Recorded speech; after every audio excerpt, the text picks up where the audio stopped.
Gym ഹാളിലേക്ക് കുട്ടികളെയെല്ലാം വിളിച്ചു വരുത്തി അവർക്ക് മുന്നിൽ നിന്ന് സംസാരിക്കുന്ന വൈസ് പ്രിൻസിപ്പളെയാണ് ഈ ഒരു എപ്പിസോഡിന്റെ തുടക്കത്തിൽ കാണിക്കുന്നത്. നിങ്ങളിൽ ആരെങ്കിലും ഭാവിയിൽ ഒരു ഗാങ്സ്റ്ററായി തീരാൻ ആഗ്രഹിക്കുന്നുണ്ടോ? നിങ്ങൾ ആരും തന്നെ അങ്ങനെ ആഗ്രഹിക്കുന്നില്ലെന്ന് എനിക്കറിയാം. എന്നിരുന്നാലും ചിലരൊക്കെ മുന്നോട്ട് വന്ന് ഇതിനെക്കുറിച്ച് രണ്ടു വാക്ക് സംസാരിക്കാൻ കഴിയോ? നമ്മുടെ വിദ്യാർത്ഥികൾ ഗാങ്സ്റ്റർ ട്രെയിനിങ് സ്കൂളിൽ അറ്റൻഡ് ചെയ്യുന്നുണ്ട് എന്ന കുറ്റാരോപണം നടത്തിയതിൽ നിങ്ങൾ അവരോട് മാപ്പ് അപേക്ഷിക്കേണ്ടതായിട്ടില്ലേ? ഒരു എഡ്യൂക്കേറ്റർ എന്ന നിലക്ക് ഇത്രയെങ്കിലും നിങ്ങൾക്ക് ചെയ്യേണ്ടതായിട്ടില്ലേ അവരോട്? വേഗം കടന്നു വരൂ, നമുക്കിതിവിടെ വെച്ച് അവസാനിപ്പിക്കാം എന്നൊക്കെ പറഞ്ഞ് പെറ്റീഷൻ കൊടുത്തതിന് ഇൻഡയറക്ട്ലി മാപ്പ് പറയാൻ ടീച്ചറെ പ്രേരിപ്പിക്കുകയാണ് വൈസ് പ്രിൻസിപ്പൽ. എല്ലാവരും ടീച്ചറിനെയാണ് ഉറ്റുനോക്കുന്നത്. നമ്മുടെ സ്റ്റഡി ഗ്രൂപ്പ് മെമ്പേഴ്സും ഹാളിലുണ്ട്. അവരും പരസ്പരം നോക്കിയിട്ട് എന്താണ് ഇവിടെ നടക്കുന്നത് എന്നാണ് ചിന്തിക്കുന്നത്. ടീച്ചറിൽ ധൈര്യം സംഭരിച്ച് മുന്നോട്ട് വന്ന് വളരെ വിനീതമായി, അതെ, വൈസ് പ്രിൻസിപ്പൽ പറഞ്ഞത് വളരെയധികം ശരിയാണ്. ഈ സ്കൂളിൽ ഇപ്പോൾ ഉള്ളത് നോർമൽ ആയിട്ടല്ല. ഞാനിവിടെ ടീച്ചറായി വന്നിട്ട് കുറച്ചേ ആയിട്ടുള്ളൂ. പക്ഷേ ഈ സ്കൂളിൻ്റെ അവസ്ഥയെക്കുറിച്ച് എനിക്ക് കുറച്ചു കാലം മുമ്പ് തന്നെ അറിയാം. എൻ്റെ ടീച്ചറിലൂടെ മരിച്ചുപോയ ടീച്ചർ ഓ ജിയോങ്ഹാം വഴി എന്ന് പറയുമ്പോൾ വൈസ് പ്രിൻസിപ്പൽ അടക്കം എല്ലാവരും ഒന്ന് ഞെട്ടുന്നുണ്ട്. യോബിൻ്റെ മുഖം പ്രത്യേകം എടുത്തു കാണിക്കുന്നുമുണ്ട്. ഫ്ലാഷ് ബാക്കിലൂടെ ഒരു വർഷം മുമ്പ് ടീച്ചർ ജോങ്ങിന്റെ ബർത്ത്ഡേക്ക് അവർ രണ്ടുപേരും ഒരു റെസ്റ്റോറൻറ്റിൽ മീറ്റ് ചെയ്തിട്ടുള്ളതാണ് കാണിക്കുന്നത്. ടീച്ചർ ജോങ് തമാശ എന്ന പോലെ, ഇവിടെ ഒരാൾക്ക് ഇതിനൊക്കെ നല്ല സമയമുണ്ടെന്ന് തോന്നുന്നു, എങ്ങനെയാണോ നീ സർട്ടിഫിക്കേഷൻ എക്സാം പാസ്സാവാൻ പോകുന്നത് എന്ന് ചോദിക്കുമ്പോൾ, എൻ്റെ ടീച്ചറുടെ ബർത്ത്ഡേക്ക് എനിക്ക് മിസ്സാക്കാൻ പറ്റില്ല, എക്സാമൊക്കെ ഞാൻ സിമ്പിളായി പാസ്സാവും എന്നൊക്കെ മറുപടി പറയുന്നുണ്ട് ടീച്ചർ. ഇത് കേട്ട് ചിരിച്ചുകൊണ്ട് ലീ ഹാങ്ക്യോങ്ങിന്റെ ഒരു പഴയ ഫോട്ടോ എടുത്ത് കാണിച്ച് കളിയാക്കുന്നുണ്ട്. എന്തോ കുരുത്തക്കേട് കാണിച്ചതിന് പണിഷ്മെന്റ് കിട്ടിയിട്ട് മുട്ടിലിരിക്കുന്ന ടീച്ചർ ലീയുടെ ഒരു പഴയ ഫോട്ടോ ആയിരുന്നു അത്. ആളുകൾക്ക് ശരിക്കും നല്ല ചേഞ്ച് ഉണ്ടാകുന്നത് എത്ര അമേസിംഗ് ആയിട്ടുള്ള കാര്യമാണല്ലേ. നീ എന്നെ കാണാൻ വന്ന് ചിയറപ്പ് ചെയ്യുമ്പോൾ എനിക്കൊരു പ്രത്യേക ഊർജ്ജം തോന്നുന്നുണ്ട് എന്നൊക്കെ ടീച്ചർ ജോങ് പറയുമ്പോൾ, അവിടെ പഠിപ്പിക്കുന്നത് വലിയ പാടാണല്ലേ, അങ്ങനെ ഒരു സ്കൂൾ ചൂസ് ചെയ്യേണ്ടെന്ന് ഞാൻ അതല്ലേ ആദ്യം തന്നെ പറഞ്ഞത് എന്ന് ടീച്ചർ ലീയും പറയുന്നുണ്ട്. കുട്ടികളൊന്നും ഞാൻ വിചാരിച്ച പോലെയല്ല, ആരും എൻ്റെ ഭാഗത്തില്ല എന്ന് തെല്ലൊരു നിരാശയോടെ ടീച്ചർ ജോങ് പറയുമ്പോൾ, എൻ്റെ ടീച്ചറല്ലേ അവിടെ ഉള്ളത്, ഞാൻ നേരായതുപോലെ അവരും നേരാവുമെന്ന് എനിക്ക് ഉറപ്പുണ്ട്. അതുകൊണ്ട് ടെൻഷൻ ആഘാതകമായി ഏറ്റെടുത്ത് പോലീസ് ഇതിനെക്കുറിച്ച് കൂടുതൽ ഇൻവെസ്റ്റിഗേറ്റ് ചെയ്യുന്നുണ്ട് എന്നൊക്കെയുള്ള ന്യൂസ് വായിക്കുന്നതായി നമുക്ക് കേൾക്കാം. ഗാമിൻ്റെ അമ്മയെ കെട്ടിപ്പിടിച്ച് കരയുന്ന ഹാൻഗ്യോളിനെയും അവിടെ നമുക്ക് കാണാവുന്നതാണ്. അതുകൊണ്ട് ഈ സ്കൂളിനെ പഴയ നോർമൽ സ്കൂളിലേക്ക് എത്തിക്കാൻ ഞാൻ എന്ത് വില കൊടുത്തും ശ്രമിക്കും. ഈ സ്കൂളിനെ നശിപ്പിക്കാൻ ശ്രമിക്കുന്നവരെ നല്ല രീതിയിലേക്ക് കൊണ്ടുവരാനാണ് ഞാൻ ഇതുവരെ ശ്രമിച്ചുകൊണ്ടിരുന്നത്. എന്നാൽ ഇനി മുതൽ അവരാൽ വേദനിക്കപ്പെടുന്ന ഓരോരുത്തരെയും ഞാൻ സംരക്ഷിക്കും. അതിപ്പോൾ എൻ്റെ എതിർപക്ഷത്ത് ആരായിരുന്നാലും ശരി എന്നൊക്കെ ടീച്ചർ പറയുമ്പോൾ ഹാൻഹുൾ പുച്ഛത്തോടെ ചിരിക്കുന്നത് നമുക്ക് കാണാം. വൈസ് പ്രിൻസിപ്പൽ ദേഷ്യത്തോടെ ഓടി വന്ന് ടീച്ചറുടെ അടുത്ത് നിന്ന് മൈക്ക് വലിച്ചൂരുന്നുണ്ട്. പെട്ടെന്നാണ് ഹാളിന്റെ വാതിൽ തുറന്ന് ഗാമിൻ ഹാൻഹുളിനെ ലക്ഷ്യമാക്കി ഓടി വന്ന് അവന്റെ മുഖത്തടിക്കുന്നത്. ഹാൻഹുൾ കിട്ടിയ അതേ സ്പോട്ടിൽ തന്നെ ഗാമിനെയും തിരിച്ചടിക്കുന്നുണ്ട്. അടി കിട്ടിയപ്പോൾ നിനക്ക് വേദനിച്ചല്ലേ? നീയും വെറും ഒരു മനുഷ്യൻ മാത്രമാണെന്നിപ്പോൾ മനസ്സിലായില്ലേ? അതുകൊണ്ട് വലിയ ആളാണെന്നുള്ള ആ ധിക്കാരം അങ്ങ് മാറ്റി വെച്ചേക്ക് എന്ന് പറയുകയാണ് ഗാമിൻ. ഗാമിനെ പറ്റി എപ്പോഴും ഗോസിപ്പ് പറയുന്ന നമ്മുടെ പഴയ ടീംസിനൊക്കെ ഇന്ന് പെരുന്നാളാണ്. അവരൊക്കെ ഇതിനെക്കുറിച്ച് തന്നെയാണ് ചർച്ച. ഹാൻഹുളിനെ അടിക്കാൻ ധൈര്യം കാണിച്ച ഗാമിൻ ഒരു മോൺസ്റ്റർ തന്നെയാകണം എന്നാണ് അവരിപ്പോൾ പറയുന്നത്. ഇതേ സമയം ടെറസിൽ ഗാമിൻ തോൽപ്പിച്ചിട്ട മൂവർ സംഘം അവരുടെ ഹാൻഹുളിന് വേണ്ടിയിട്ടുള്ള ഫൈറ്റിംഗ് ജോബ് പോകുമോ ഇല്ലയോ എന്നുള്ള ആശങ്കയിലാണ്. അതിന്റെ പേരിൽ അവർക്കിടയിൽ ഒരു ചെറിയ വാക്കുതർക്കം ഉണ്ടാകുന്നുമുണ്ട്. മിൻഹ്വാനെയും ഹാൻഹുളിനെയാണ് പിന്നീട് കാണിക്കുന്നത്. നീ അവനെങ്ങനെ വെറുതെ വിടാനാണോ ഉദ്ദേശിക്കുന്നത്? നിനക്ക് ഉള്ളിലിപ്പോൾ നല്ല ദേഷ്യമുണ്ടെന്നറിയാം. പക്ഷേ നിന്റെ അച്ഛൻ്റെ നിരീക്ഷണത്തിലുള്ള സ്കൂളായതുകൊണ്ട് നിനക്ക് കൂടുതലൊന്നും ചെയ്യാൻ കഴിയില്ലെന്നും എനിക്ക് മനസ്സിലാക്കാൻ സാധിക്കും എന്നൊക്കെ മിൻഹ്വാൻ പറയുമ്പോൾ, അവർക്ക് രണ്ടുപേർക്കും നല്ല സിമിലാരിറ്റി ഉള്ള കാര്യം ഞാനും പണ്ടേ നോട്ടീസ് ചെയ്തതാണ്. അവൾ അവരുടെ സ്റ്റുഡൻ്റ് ആണത്രേ എന്ന് ഹാൻഹുൾ പറയുമ്പോൾ, ആ അത് ഞാനും അറിഞ്ഞു, വളരെ ഇൻട്രസ്റ്റിംഗ് ആയിട്ടുണ്ടല്ലേ കാര്യങ്ങളൊക്കെ എന്ന് ചിരിച്ചുകൊണ്ട് മിൻഹ്വാൻ പറയുന്നുണ്ട്. ഹാൻഹുൾ തൻ്റെ ഫോൺ എടുത്ത് ആരെയോ വിളിക്കാൻ നിൽക്കുമ്പോൾ, നീ എന്താ ചെയ്യാൻ പോകുന്നത് എന്ന് മിൻഹ്വാൻ ചോദിക്കുന്നുണ്ട്. അവളല്ലേ പറഞ്ഞത് അവൾ പ്രൊട്ടക്റ്റ് ചെയ്യുന്നു എന്ന് മറുപടി പറഞ്ഞ് ഫോണിലൂടെ ഒരാളോട്, ഞാൻ കുറച്ചായി ചിന്തിക്കുന്നു, ഞാൻ പറഞ്ഞ ആ കാര്യത്തിന് വേണ്ടി സൺചോളിനെ ആക്കിയാലോ എന്ന് ചോദിക്കുകയാണ്. ഹോസ്പിറ്റലിൽ കിടക്കുന്ന ഗ്രാൻഡ് ഫാദറിനെ ഫുഡൊക്കെ ആയിട്ട് കാണാൻ വന്നിരിക്കുകയാണ് സൺചോൾ. ഗ്രാൻഡ് ഫാദർ അവനെ നോക്കി, നീ നല്ലൊരു മനുഷ്യനായില്ലേ ഇതുവരെ? ഞാൻ അക്ഷമനാണ്, മരിക്കുന്നതിന് മുമ്പ് നിന്നെ ഒരു നല്ല ആളായിട്ട് കാണണം എന്ന് എനിക്ക് നല്ല ആഗ്രഹമുണ്ട് എന്നൊക്കെ ഗ്രാൻഡ് ഫാദർ പറയുമ്പോൾ, ഒറ്റ ദിവസം കൊണ്ട് എങ്ങനെ ഒരാൾ നന്നാവുക? ഞാൻ സാവധാനം നല്ലൊരാളായി മാറുള്ളൂ. അതുകൊണ്ട് നിങ്ങൾ കുറച്ചു കാലം കൂടെ ജീവിച്ചേ മതിയാകൂ. ഇടയ്ക്കിടയ്ക്ക് മരിക്കുകയാണ് എന്നിങ്ങനെ പറയേണ്ട ആവശ്യമില്ല. അതിനൊക്കെ വേണ്ടിയാണ് ഞാനിപ്പോൾ കഷ്ടപ്പെട്ട് TOEIC എക്സാമിന് വേണ്ടി പഠിക്കുന്നത് എന്നൊക്കെ പറയുന്നുണ്ട് സൺചോൾ.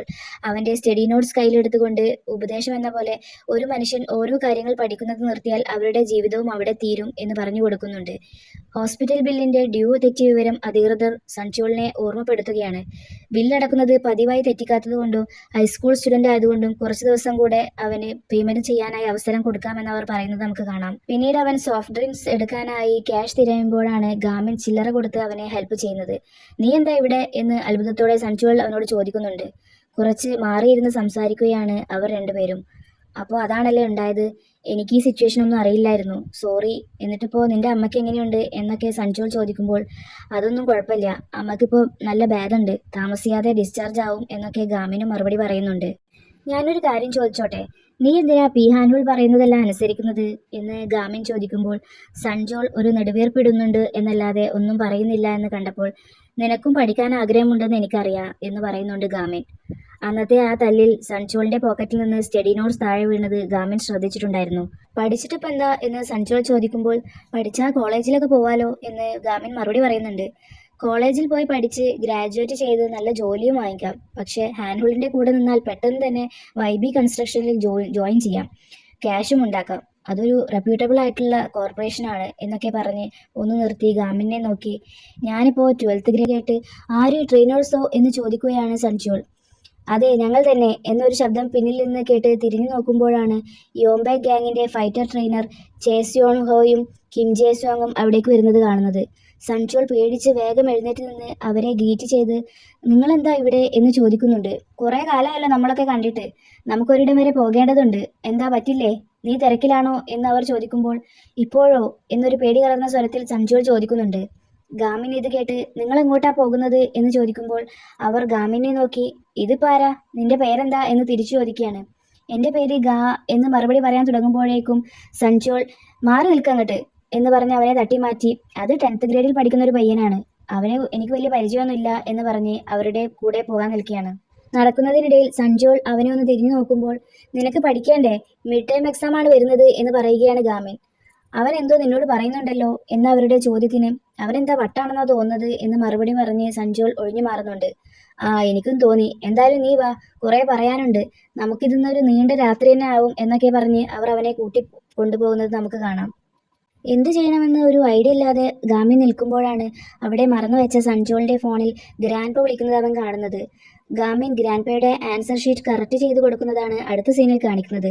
അവർ നല്ല കമ്പനിയായി ഓരോന്ന് സംസാരിക്കുന്നതിനിടയിൽ നിങ്ങളിപ്പോൾ എന്തിനാണ് ഇംഗ്ലീഷ് ടെസ്റ്റ് എക്സാമിന് വേണ്ടി പഠിക്കുന്നത്, പെട്ടെന്ന് ജോബ് കിട്ടാൻ വേണ്ടിയിട്ടാണോ എന്ന് ചോദിക്കുന്നുണ്ട് ഗാമിൻ. എന്താ മരിക്കാൻ പോകുന്ന ആളെന്തിനാ ഇപ്പോൾ പഠിക്കുന്നത് എന്നാണോ നീ ഇപ്പോൾ ചിന്തിക്കുന്നത് എന്ന് തമാശയ്ക്ക് ചോദിച്ചുകൊണ്ട് പറയുന്നു. നമ്മൾ ഒരു കാര്യത്തെക്കുറിച്ച് പഠിക്കുമ്പോൾ ഓരോ ദിവസം കഴിയുന്തോറും നമ്മളൊരു ബെറ്റർ പേഴ്സണായി മാറും. ഇന്നലെ ഞാൻ ടെസ്റ്റ് നടത്തി നോക്കിയപ്പോൾ 3 ചോദ്യത്തിനാണ് ആകെ ഉത്തരം കിട്ടിയിരുന്നത്, ഇന്നത് 4 ആയില്ലേ, അപ്പോൾ ഇന്നലത്തേക്കാൾ ഞാനിന്ന് ബെറ്റർ ആയില്ലേ, അപ്പോൾ ഈ പഠിത്തവും എനിക്ക് ബെറ്റർ പേഴ്സൺ ആകാനുള്ള ഒരു ഊർജ്ജമാണ് കിട്ടുന്നത് എന്നൊക്കെ പറയുന്നുണ്ട് ഗ്രാൻഡ് ഫാദർ. പിന്നീട് കാണിക്കുന്നത് ഉറങ്ങാൻ കിടക്കുന്ന ഗാമിൻ ഗ്രാൻഡ്പ അവനോട് ആവശ്യപ്പെട്ട കാര്യത്തെക്കുറിച്ച് ഓർക്കുന്നതാണ്. നേരത്തെ ഗ്രാൻഡ്പയുടെ റൂമിൽ നിന്ന് പോകാൻ നേരം പഠിക്കുന്നത് എത്ര രസകരമായ കാര്യമാണ് എന്ന കാര്യം നീ സഞ്ജോളിനെ ഒന്ന് പറഞ്ഞ് മനസ്സിലാക്കി കൊടുക്കണം, നിനക്കതിന് കഴിയുമെന്ന് എനിക്കറിയാം എന്നൊക്കെ പറയുന്നത് ഓർത്ത് കിടക്കുകയാണ് ഗാമിൻ.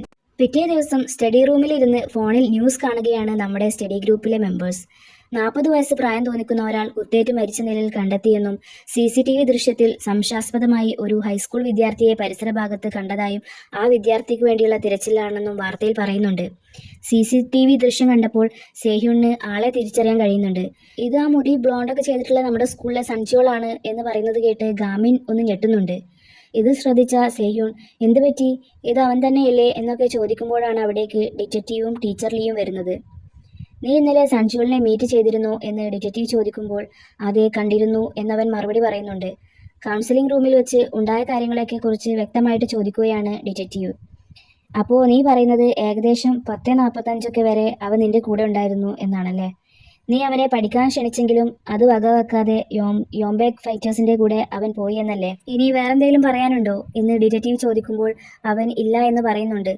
ഡിറ്റക്റ്റീവ് പോകാനായി എഴുന്നേൽക്കുമ്പോൾ ഗാമിൻ എഴുന്നേറ്റ് നിന്ന് സഞ്ജോളാണ് കൊലപാതകി എന്ന് നിങ്ങൾക്ക് ശരിക്കും തോന്നുന്നുണ്ടോ, നിങ്ങളത് ശരിക്കും വിശ്വസിക്കുന്നുണ്ടോ എന്ന് ചോദിക്കുമ്പോൾ അവനാണിപ്പോൾ ടോപ്പ് സസ്പെക്റ്റ്, ഞാൻ വിശ്വസിക്കുന്നതും വിശ്വസിക്കാത്തതും ഒന്നുമല്ല കാര്യങ്ങൾ, തെളിവുകൾ അവനക്കെതിരാണ് എന്നാണ് ഞാൻ ഉദ്ദേശിച്ചത് എന്ന് പറഞ്ഞ് ഡിറ്റക്റ്റീവ് അവിടെ നിന്നും പോകുന്നുണ്ട്.